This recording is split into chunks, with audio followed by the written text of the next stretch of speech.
Hello, I'm Sarah from Truth, Lies, Betrayal. Welcome to Horror After Dark. Turn down the lights, keep an open mind, and prepare for tonight's nightmare. Let's begin.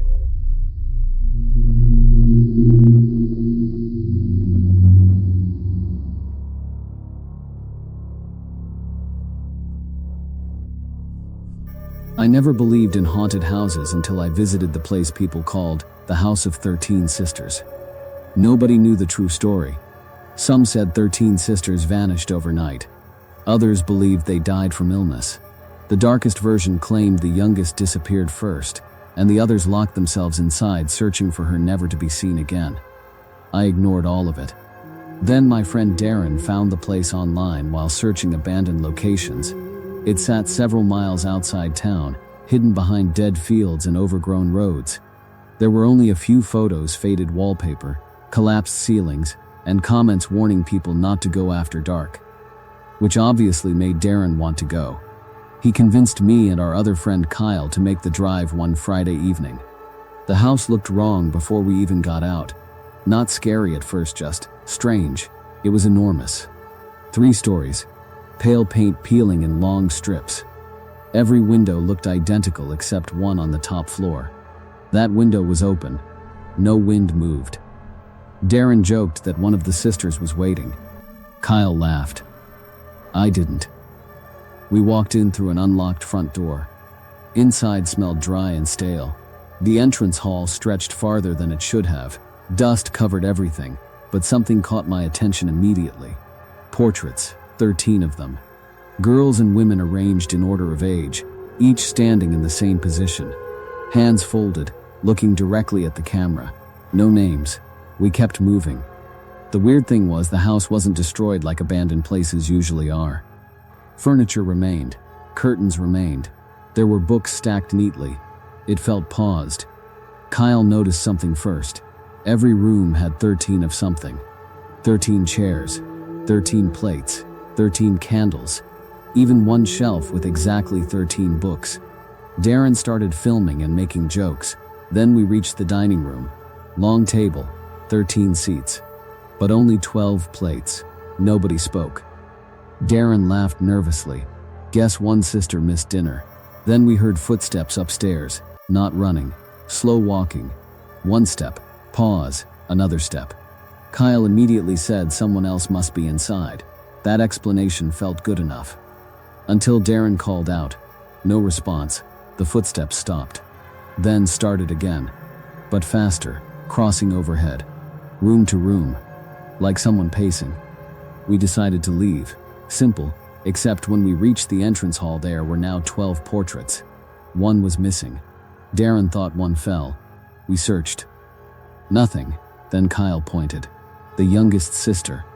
Her portrait remained, but she looked different. Her head had been turned slightly, toward the hallway. I said we were done. As we headed for the front door, Darren stopped. His camera sat recording. He looked confused. He replayed footage. The camera showed us entering. But there were 4 people, not 3. Behind Kyle walked a girl in a pale dress, head lowered, matching the youngest portrait. She stayed visible for nearly 6 minutes. None of us remembered seeing her. Darren immediately dropped the camera and ran outside. Kyle and I followed. Except halfway down the hall, Kyle stopped moving. Just froze. His face looked blank. I grabbed him. He slowly pointed upstairs. A girl's voice floated down. Soft, barely audible. Please don't leave me alone. Kyle took one step toward the stairs. Then another. I physically pulled him backward. The voice changed instantly. Not sad anymore. Angry. You already left. Every door upstairs slammed at once. The entire house shook. Kyle snapped out of it and we ran. I remember reaching the car and locking the doors. Nobody spoke during the drive. Darren finally checked the camera again. The final clip had recorded by itself. 30 seconds, empty entrance hall, 13 portraits. Then one by one each woman slowly turned her head toward the camera. At the end there were only 12 portraits. The youngest was gone, standing at the far end of the hallway instead, looking directly into the lens. We deleted everything. Months later, Darren moved away. Kyle refused to talk about it. I forgot about the place until last year. I was scrolling online and found recent photos posted by urban explorers. Same house, same entrance hall, same portraits. But now there were 14. The newest portrait showed a young woman in old-fashioned clothes, and standing beside her a man, holding a camera.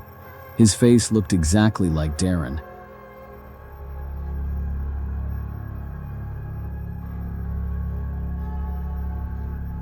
I never believed places could hold on to people.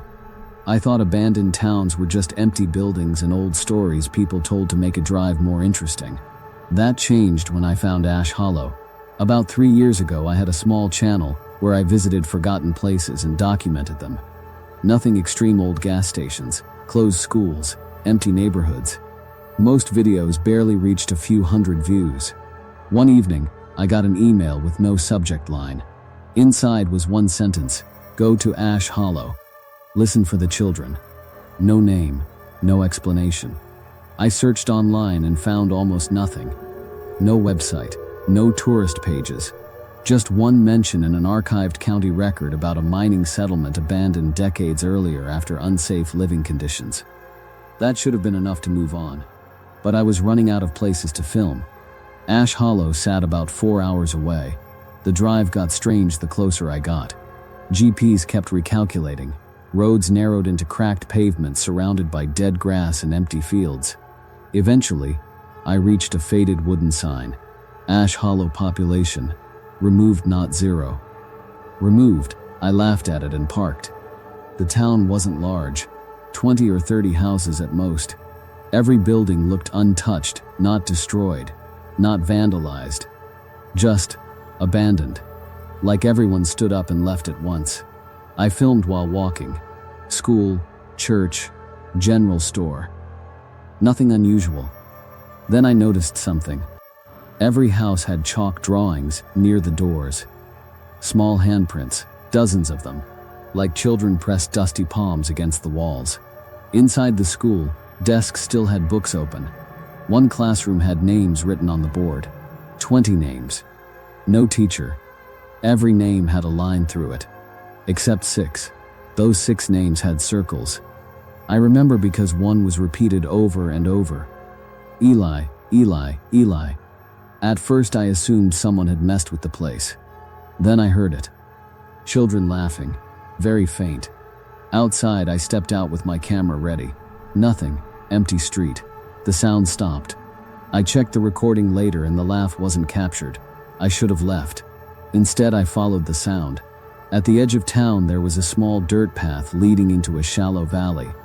That's where I found the playground. Rusted swings. Collapsed slide. And children's shoes. Hundreds of them. Different sizes. Placed neatly in rows. No clothes. No toys. Just shoes. That feeling hit me then.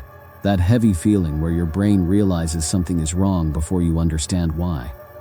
I turned around and saw movement. 3 figures standing near the trees. Children, too far away to make out details. I called out. No answer. They stepped behind the trees. I walked toward them.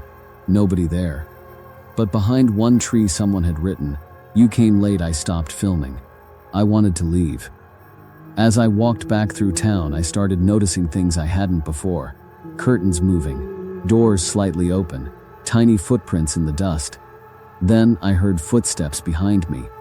Quick ones. Like running. I turned. Nothing. Again, closer. I started walking faster. A voice behind me said, "Stay." It sounded like a child. I ran. By the time I reached my truck, the sun had started setting. I threw my gear inside and started the engine. It wouldn't start. Again, nothing. Then I looked up. Children, standing across the road. Maybe 10 of them. Motionless. I couldn't see faces. They were too dark. One stepped forward. A boy. He raised his hand and pointed toward town. Then he said clearly, "You forgot someone." The engine started. I drove. I didn't look back. Halfway home, I realized my camera was still recording. I checked the footage later. Everything appeared normal. Until the final clip. The camera had been facing my truck while I loaded equipment. For 4 seconds, someone stood behind me. A child. Thin, pale, looking directly into the camera, and when I opened the truck door, he climbed into the back seat. I never uploaded the video. I deleted everything. A week later, I sold the truck. Months passed. Then one night I got another email. No subject. One attached image. Black background. White text. It said, attendance updated. Below it were 21 names. One of them was mine.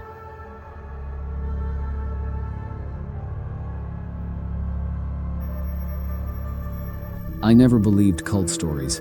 I thought tales of secret rituals and hidden groups were exaggerated. That changed 3 years ago. While working freelance photography, I got an email asking me to photograph a private gathering outside town. No phones allowed, only professional equipment. At first, it sounded completely normal. The event was called the Crimson Sabbath. I thought the name sounded dramatic, probably a gothic party or underground event. The pay was good, so I accepted. At sunset, I arrived at an old estate outside the city. It looked abandoned, surrounded by tall stone walls and an iron gate left barely open. No signs, no decorations, no music. I parked and was greeted by a man in his 50s wearing a dark red suit. He didn't smile. He simply asked, "You understand your job?" I said I was there to photograph the event. He nodded. No conversations, no wandering. That should have been enough for me to leave. Instead, I grabbed my camera and followed him. The estate grounds were enormous. Behind the main building was a circular courtyard lit entirely by candles. About 30 people stood around in dark formal clothing. No one talked. Nobody laughed. Everyone just stood still. I noticed there were no tables, food, or signs this was a celebration. I asked the man quietly what time things would begin. He looked at me strangely. "It already has." That answer stayed in my head. For the next hour, nothing happened. People slowly moved around the circle while I took photos. Every few minutes, someone would stop and stare directly into the camera lens. Not smile, just stare. I started feeling uncomfortable. Eventually, I checked the photos. Every single picture looked wrong. Not blurry. Wrong, people appeared closer than they actually were. Faces seemed stretched. In one image, a woman standing across the courtyard appeared directly behind me in a window reflection. I turned immediately. Nobody. I convinced myself I was tired. Then something happened that I still can't explain. A bell rang once. Everyone stopped moving. One by one, every person turned toward the center of the courtyard. There was nothing there, just stone. Then, they all kneeled.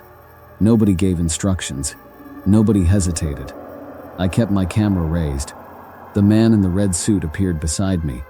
"You don't photograph this part." I laughed awkwardly and lowered the camera. That's when I noticed something. Everyone's eyes were closed. Except one person, a teenage boy in the front row. He wasn't kneeling. He was staring directly at me. His expression looked terrified. He slowly shook his head, not at the group, at me, like he wanted me to leave. I backed away. The man beside me asked where I was going. I said I forgot something in my car. He nodded immediately, too easily. As I walked away, I heard movement behind me, not footsteps. Dozens of shoes scraping stone at the same time. I turned. Everyone was standing, facing me. Nobody spoke. I got to my car, threw my equipment inside, and drove. Nobody followed, at least not immediately. About 10 minutes later, I looked in my mirror. Headlights, one car, far behind. Then another, 3 cars, same distance. No overtaking, just staying behind me. I sped up. They sped up. I turned onto a side road. They turned too. I finally pulled into a crowded gas station and parked under bright lights. The cars drove past. None slowed down. None looked at me. I sat there for almost an hour. When I got home, I transferred the photos. Most were corrupted. Black frames. Static. Only 12 photos remained. In every image, the crowd wasn't looking at the center, they were looking at me. In the last photo, everyone stood in a circle except one teenage boy facing the camera. Beside him were the words, "Thank you for attending." The next day, the estate had no records and the payment had vanished. I still have the memory card. And every year on that date, an envelope arrives. Inside is only a dark red circle. Hi, it's me, Sarah. The story may be over, but some nightmares never truly end. If you enjoyed tonight's episode, please like, subscribe, and turn on notifications to join us for more terrifying stories here on Horror After Dark. And remember, sometimes the things that scare us most aren't hiding in the dark. They're already inside the house. Good night, and sleep carefully.